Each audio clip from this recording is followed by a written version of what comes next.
Hello again. So we're in the role of the healthcare professional unit.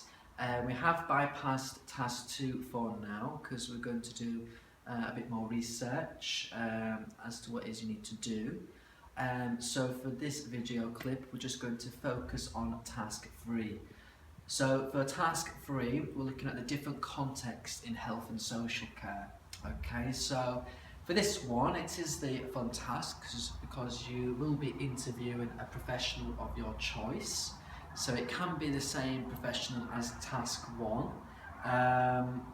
So if you chose a nurse for task 1, you can maybe interview a nurse for task 3 if you wish. It does not matter, it's about trying to maximise your learning. Okay, so just reading out what you need to do here. So in order to achieve this task, you are required to interview a health and social care professional. So it can be a social worker or nurse. Once you've chosen who it's going to be, i.e. a friend, you will need to ask them a series of questions about the different contexts in which he or she may work, and then evaluate the importance of teamwork and supervision within the industry. So, for example, if you are a social worker and you're going and you can work in child protection, safeguarding adults, children's hospice, or mental health. So, if you've chosen a social worker, obviously he or she can work in a different range of settings. Okay, so social work is not just about child protection. Okay, it can be disability teams, it can be care management, it can be working in hospices, prisons, it can be youth offending team. The list goes on. Okay, so that is what we're doing for this task.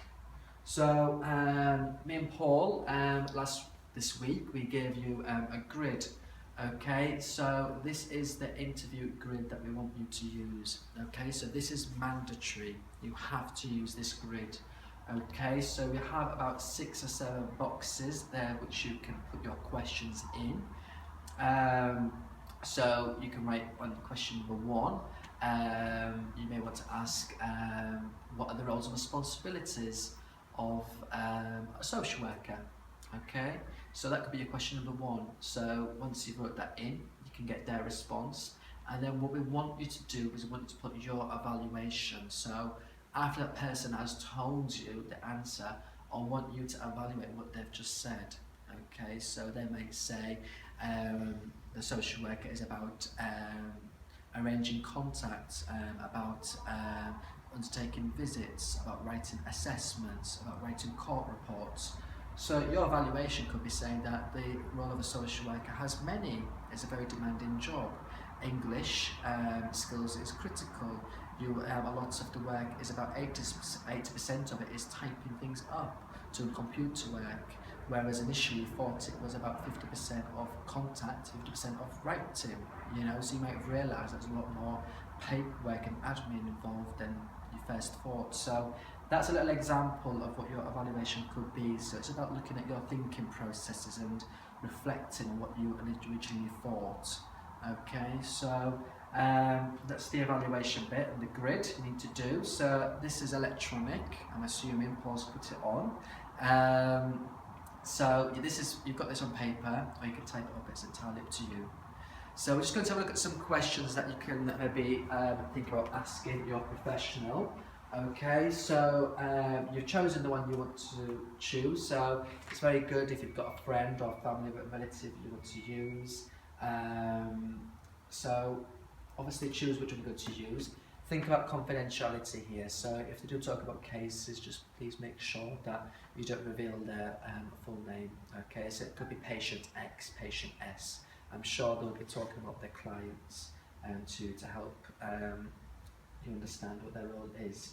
So you've chosen your role, you then basically, the key thing for this task, guys, is about explaining a range of different contexts in health and social care. And it's also about evaluating the importance of teamwork and supervision. So that is what you need to do for this task. Okay, so I've got straight to the straight in for the assessment criteria here. So you can ask a first question, ask what the roles and responsibilities of the professional, what you did in task 1. But the key thing I want to focus on is basically asking them what are the different contexts of where that professional may work. So if it's a social worker, They may work in child protection, they may work in the probation service, they might work in youth offending team, they might work in a hospital, they may work in adult care management. If it's a nurse, they may work in adult nursing, district nursing, maybe a school nurse. They might be working in a doctor's surgery. There's a whole range of different settings they can work in. So please look at it and think about its diversity. Okay, if you're using the role of the midwife, it might be more difficult. So please think about the role very carefully. Okay, but the key thing is different contexts and where the professional may work. Okay, so ask questions about that. Once you've done that, you need to then think about what different clients they may work with. You might want to think about the key roles associated to that professional, some of the challenges, demands. But the key thing here is about supervision. So ask them, what is supervision? Basically, how can it impact positively to the role? Think about maybe some of the difficulties about supervision. So, for example, time can be quite difficult, having the right, getting someone to help you.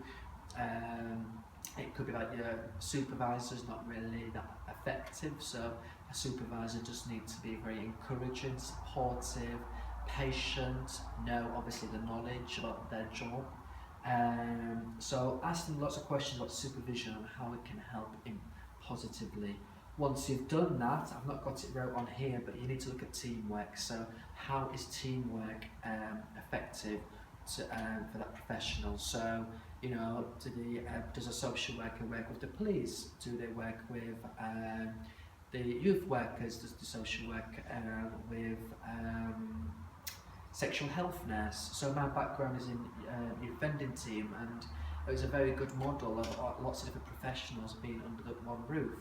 So I didn't have to make phone calls to you know, to a different building. All of us were all together working, so it was a really good example of multi-agency working. I couldn't have been a youth justice officer, been as effective as I was, if I didn't have all those people close by to me. So if I had a client, a young person who had problems with alcohol and substance misuse, I would have an alcohol and substance misuse officer one floor away from me. If I needed advice about sexual health, there was a sexual health nurse near me. We had a CAF officer with us too, so they might have worked with that family. So, you know, I could get to them quite quickly and get the information I needed. So, just to sum it up, you're going to choose a professional, you're going to interview them, you're going to ask them about their role, but the key thing is about looking at supervision, looking at teamwork, and we're also looking at different contexts in which he or she may work. Okay, so different contexts where social worker, nurse or midwife may work. Thank you.